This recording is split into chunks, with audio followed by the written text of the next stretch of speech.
Hi നമസ്കാരം. ഇപ്പൊ നമ്മൾ ഇന്ത്യക്കാർക്ക് ട്രാവൽ ചെയ്യാൻ പറ്റിയ ഒരു 3 ബെസ്റ്റ് ബഡ്ജറ്റഡ് ആയിട്ടുള്ള ഇന്റർനാഷണൽ ഡെസ്റ്റിനേഷൻസ് സജസ്റ്റ് ചെയ്യാനാണ് ഞാൻ വന്നിട്ടുള്ളത്. അതായത് ഒന്നാമത് മലേഷ്യ ആണ്, രണ്ടാമത് തായ്ലൻഡ് ആണ്, മൂന്നാമത് മാൽദീവ്സ് ആണ്.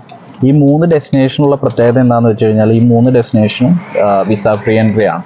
മാൽദീവ്സിൽ ഓൾറെഡി നമുക്ക് വിസ വേണ്ടായിരുന്നു. ഇപ്പോൾ തായ്ലൻഡിലും മലേഷ്യയിലും നമുക്ക് വിസ ഫ്രീ എൻട്രി ആണ് നിലവിൽ നടന്നുകൊണ്ടിരിക്കുന്നത്. അപ്പം നമുക്ക് ആ വിസ ഫ്രീ എൻട്രി ആക്കുന്നതിലൂടെ തന്നെ അത്യാവശ്യം നമുക്ക് ബഡ്ജറ്റ് നമുക്ക് സേവ് ചെയ്യാൻ പറ്റും. രണ്ടാമത്തെ കാര്യം എന്താണെന്ന് വെച്ച് കഴിഞ്ഞാൽ ഇപ്പോൾ കമ്മിങ് മൺസൂൺ സീസൺ ആയതുകൊണ്ട് തന്നെ നമുക്ക് കമ്പാരിറ്റീവ്ലി ഫ്ലൈറ്റ് റേറ്റും കാര്യങ്ങളൊക്കെ കുറച്ചൊന്ന് കുറയാനുള്ള സാധ്യതകൾ കൂടുതലാണ്. അപ്പം നമ്മൾ വിദേശയാത്രയൊക്കെ അല്ലെങ്കിൽ വിദേശയാത്രയൊക്കെ പ്ലാൻ ചെയ്യുന്നുണ്ടെങ്കിൽ നിങ്ങൾക്ക് തീർച്ചയായിട്ടും നിങ്ങളുടെ ബഡ്ജറ്റിനകത്ത് ഏകദേശം ഒരു 45 to 50 ബിലോ ഒക്കെ വരുന്ന രീതിയിൽ പ്ലാൻ ചെയ്യാൻ പറ്റിയ 3 അടിപൊളി ഡെസ്റ്റിനേഷൻസ് ആണിത്. അപ്പോൾ നിങ്ങൾക്ക് ആരെങ്കിലും ഇന്റർനാഷണൽ ട്രാവൽ ചെയ്യാൻ താല്പര്യം ഉണ്ടെന്നുണ്ടെങ്കിൽ, ഈ ഡെസ്റ്റിനേഷൻസ് ഒക്കെ നോക്കാൻ താല്പര്യം ഉണ്ടെന്നുണ്ടെങ്കിൽ തീർച്ചയായിട്ടും താഴെ കൊടുക്കുന്ന നമ്പറിൽ കോൺടാക്ട് ചെയ്യാം. ഓക്കെ.